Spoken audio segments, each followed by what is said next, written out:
ചേക്കിഴാർ സ്വാമിയുടെ പെരിയ പുരാണത്തിലെ മറ്റൊരു മഹാശിവഭക്തനെ നമുക്ക് കാണാം. അദ്ദേഹത്തിൻ്റെ പേര് അമർനീതി നായനാർ എന്നാണ്.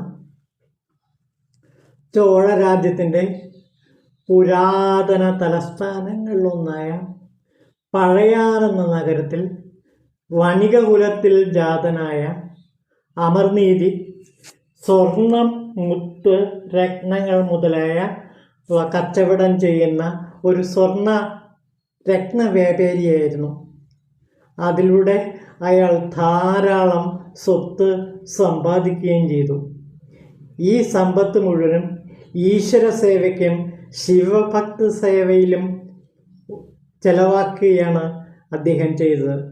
അദ്ദേഹം ആ തൊട്ടടുത്ത ക്ഷേത്രത്തിൽ വരുന്ന എല്ലാവർക്കും ഉടും മുണ്ടും കൗപീനാദികളും നൽകുകയും അതേപോലെ തന്നെ അവരെ സന്തോഷിപ്പിക്കുകയും ചെയ്തിരുന്നു. ഭക്തജനങ്ങൾക്ക് വേണ്ടി അദ്ദേഹം ഒരു ഓട്ടുപുര ഉണ്ടാക്കി തിരുനെല്ലൂർ ശിവക്ഷേത്രത്തിൽ ഉത്സവാദികൾക്ക് വരുന്നവർക്ക് വേണ്ട സൗകര്യങ്ങളും ഭക്ഷണവും നൽകി വന്നു. ഇക്കാലത്ത് ശ്രീ പരമേശ്വരൻ സന്യാസവേഷത്തിൽ ഭസ്മസഞ്ചിയും ദണ്ടിന്മേൽ കെട്ടിയ കൗപീനുമായി മഠത്തിൽ ഒരു നാൾ വന്നു. എന്നിട്ട് ബ്രഹ്മചാരിയെ കണ്ട് മുഖം വികസിച്ച അമർനീതി സ്വാഗതം ചെയ്തപ്പോൾ, നിന്റെ സൽപ്രവൃത്തികളെപ്പറ്റി കേട്ട് അതിനെക്കുറിച്ച് അറിയാൻ വന്നതാണ് എന്ന് പറഞ്ഞു. അവിടെ തന്നെ ഭക്ഷണം കഴിക്കണമെന്ന് അമർനീതിയെ അഭ്യർത്ഥിപ്പിച്ചപ്പോൾ താൻ കാവേരിയിൽ സ്നാനം ചെയ്ത് തിരിച്ചു വരാമെന്നും അതുവരെ തൻ്റെ ദണ്ടും കൗപീനവും നനയാതെ സൂക്ഷിക്കണമെന്നും സന്യാസി പറഞ്ഞു.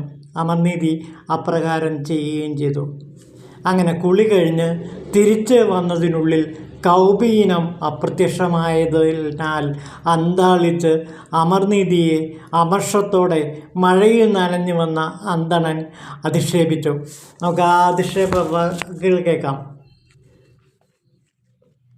ആ ബ്രഹ്മചാരിയുടെ ആ വേദനിപ്പിക്കുന്ന വാക്കുകൾ ഇതാണ്: നല്ല കോവണം കൊടുപ്പനൻ ഉലകിന്മേൽ നാളും ചൊല്ലുവിത്തതൻ കോവണം കൊള്ളുവത് തുണിന്തോ മെല്ലെ ഈങ്കുറു വാണിപം അഴകിതേ ഉമക്ക് എൻ്റെ എല്ലയില്ലവൻ എരിതുള്ളിനാൽ എന വൈകുണ്ടാൻ എന്ന് അധിക്ഷേപിച്ചുകൊണ്ട് അമർനീതിയെ വഴക്കു പറയുകയാണ് ചെയ്തത്. നല്ല കോവണം കൊടുപ്പനൻ ഉലകിന്മേൽ നാളും ചൊല്ലുവിത്തതൻ കോവണം കൊള്ളുവത് തുണിന്തോ മെല്ലെ ഈങ്കുറു വാണിപം അഴകിതേ ഉമക്ക് എൻ്റെ എല്ലയില്ലവൻ എരിതുള്ളിനാൽ എന വൈകുണ്ടാൻ. കോപിഷ്ഠനായ ബ്രഹ്മചാരി അമർനാഥൻ്റെ നേരെ കയർത്തുകൊണ്ട് പറഞ്ഞു: ഹേ അമർനീതി, ഇത് നല്ല കളിയാണല്ലോ. പണ്ടെങ്ങാണ്ടോ കൊടുത്ത വസ്തുവല്ലല്ലോ ഞാൻ തിരിച്ചു ചോദിക്കുന്നത്. ഇന്ന് കുറച്ചു മുമ്പാണ് താങ്കൾക്ക് സൂക്ഷിക്കാൻ ഞാൻ തന്നത്. അത് ഒളിച്ചു വച്ചിട്ട് എനിക്ക് വേറെ കൗപീനം തരാമെന്ന് പറയുന്നു. എന്തൊരു അഹമ്മതി! എൻ്റെ കൗപീനം തട്ടിയെടുക്കുന്നതിനും വേണ്ടിയാണോ താൻ ഇതൊക്കെ ചെയ്യുന്നത്? എന്നിട്ട് പുതിയ കൗപീനം തരാമെന്ന് പറയുന്നു. ഈ കച്ചവടം അങ്ങേക്ക് ചേർന്നത് തന്നെ. മാത്രമല്ല, ഒരു ബ്രഹ്മചാരിയായ എനിക്ക് അന്യ കൗപീനം അസ്പൃശ്യമാണ്. അത്യധികം വിശിഷ്ടമായ എൻ്റെ ആ പഴയ കൗപീനം തിരിച്ചു കിട്ടാതെ എനിക്ക് ഭക്ഷണം വേണ്ട എന്ന് പറഞ്ഞു. ഇങ്ങനെ ആ വടു പരുഷവാക്കുകൾ ചൊരിയാൻ തുടങ്ങിയപ്പോൾ അമർനീതി ആകെ തളർന്നുപോയി. തൻ്റെ ഈ വലിയ അപരാധം പൊറുക്കണമെന്ന് കേണപേക്ഷിച്ചു. എന്ത് നഷ്ടപരിഹാരം ചെയ്യാനും താൻ തയ്യാറാണെന്ന് അമർനീതി പറഞ്ഞപ്പോൾ ബ്രഹ്മചാരി അല്പം ശാന്തനായി പറഞ്ഞു: എൻ്റെ നഷ്ടപ്പെട്ട കൗപീനത്തിന് തുല്യമായതാണ് ഞാൻ ഉടുത്തിരിക്കുന്ന ഈ കൗപീനം.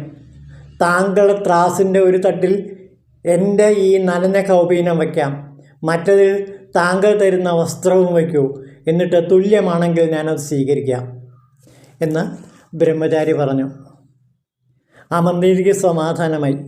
പുതിയ കൗപീനം മറ്റേ തട്ടിൽ വച്ചപ്പോൾ ബ്രഹ്മചാരിയുടെ കൗപീനത്തിന് തുല്യത കിട്ടുന്നില്ല. ഉടനെ അദ്ദേഹം അവിടെയുണ്ടായിരുന്ന കൗപീനങ്ങളെല്ലാം എടുത്ത് തട്ടിൽ വച്ചു. ഫലമുണ്ടായില്ല. അപ്പോൾ പട്ടുവസ്ത്രങ്ങളെടുത്ത് തട്ടിൽ ഒന്നൊന്നായി വച്ചു. തട്ട് താഴുന്നില്ലെന്ന് കണ്ട് വിസ്മയിച്ച അദ്ദേഹം അതിൽ രത്നങ്ങളും പവിഴങ്ങളും താൻ കുന്നുകൂട്ടി വെച്ച സമ്പത്തും എല്ലാം അതിൽ വച്ചു. എന്നിട്ടും തുലാസിൻ്റെ തട്ട് പൊങ്ങി തന്നെ നിന്നു. അവസാനം ആ ശ്രേഷ്ഠ ഭക്തൻ തന്നെ തന്നെ സമർപ്പണം ചെയ്യാൻ തീരുമാനിച്ചു. ഭാര്യാപുത്ര സമേതനായി ബ്രഹ്മചാരിയെ നമസ്കരിച്ച് തിരുനെല്ലൂരിലെ ഭഗവാനെ ധ്യാനിച്ചുകൊണ്ട് പഞ്ചാക്ഷരി മന്ത്രജപത്തോടെ അമർനീതിയും അയാളുടെ ഭാര്യയും അയാളുടെ മകനും ത്രാസിൻ്റെ മറ്റേ തട്ടിൽ കയറി ആത്മസമർപ്പണത്തോടെ പറഞ്ഞു, ഞാൻ ഭഗവത് ഭക്തന്മാരോട് ഒരിക്കലും ഒരപരാധവും ചെയ്തിട്ടില്ലെങ്കിൽ ഈ തട്ടുകൾ തുല്യമാവട്ടെ എന്ന്. അപ്പോൾ അത് സംഭവിച്ചു. അപ്പോൾ തുലാസിൻ്റെ തട്ടുകൾ രണ്ടും തുല്യമായി തീർന്നു. ഞാൻ എൻ്റെ എന്നീ അഹങ്കാരങ്ങൾ ഭഗവാന് സമർപ്പിച്ചപ്പോൾ ഭഗവത് കൃപ കാര്യങ്ങളെല്ലാം ശരിയാക്കി. പെട്ടെന്ന് ബ്രഹ്മചാരി അപ്രത്യക്ഷനായി. തുല്യമായ തട്ടുകളോടെ നിന്ന തുലാസിൻ്റെ മുകളിലേക്ക് ചൂണ്ടി നിൽക്കുന്ന സൂചിക്ക് നേരെ ആകാശത്ത് പാർവതീ സമേതനായി ശിവൻ പ്രത്യക്ഷപ്പെട്ടു. ദേവന്മാർ ആകാശത്ത് നിന്ന് പുഷ്പവൃഷ്ടി ചൊരിഞ്ഞു. ആ തട്ടിൽ തന്നെ നിന്നുകൊണ്ട് അമർനീതി ഭാര്യയോടും പുത്രനോടുമൊത്ത് ഭഗവാനെ സ്തുതിച്ചു. അപ്പോൾ ആ ത്രാസ് ഒരു വിമാനം പോലെ മുകളിലേക്ക് ഉയർന്ന് ശിവലോകത്തെ പ്രാപിച്ച് ശിവസായുജ്യമടഞ്ഞു. ഇതാണ് ഈ ഭക്തൻ്റെ കുടുംബത്തിൻ്റെ കഥ. അപ്പോൾ ആത്മസമർപ്പണത്തിലൂടെ ശിവസായുജ്യം നേടാൻ കഴിയുമെന്ന് ഈ സംഭവം വ്യക്തമാക്കുന്നു. ആത്മസമർപ്പണം എന്ന് വെച്ചാൽ സമ്പൂർണ്ണ ശരണാഗതിയാണ്. തന്നെയും തൻ്റെ കുടുംബത്തെയും തൻ്റെ മുഴുവൻ സമ്പത്തുകളെയും ഭഗവാന് വേണ്ടി സമർപ്പിച്ചപ്പോൾ ആ സമർപ്പണം ഏറ്റവും ത്യാഗോജ്വലമായ മഹോന്നതമായ സമർപ്പണമായി മാറി.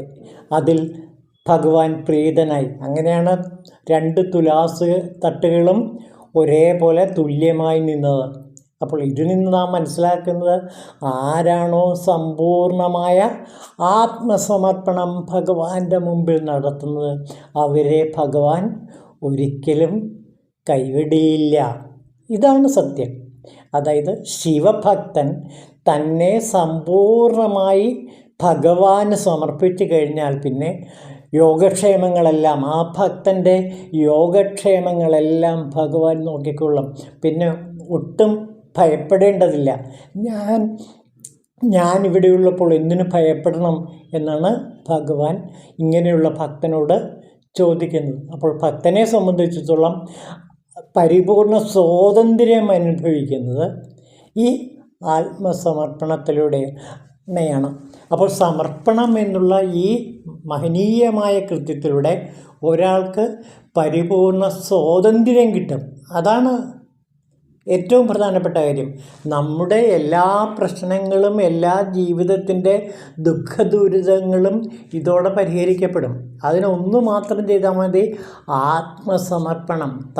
തന്നെ ഭഗവാന്റെ മുമ്പിൽ സമർപ്പിക്കുക. താനും തൻ്റെ കുടുംബവും തൻ്റെ സ്വത്തുക്കളും എല്ലാം തന്നെ ഭഗവാന്റെ അനുഗ്രഹം കൊണ്ട് കിട്ടിയതാണ് എന്നും അത് ഭഗവാന് തന്നെ സമർപ്പിക്കുന്നു എന്നുമുള്ള ആത്മസമർപ്പണത്തിലൂടെ ഒരു ഭക്തൻ പരിപൂർണ സ്വാതന്ത്ര്യം, പൂർണ്ണ സ്വാതന്ത്ര്യം എന്താണ് എന്ന് അനുഭവിച്ച് അറിയുന്നു.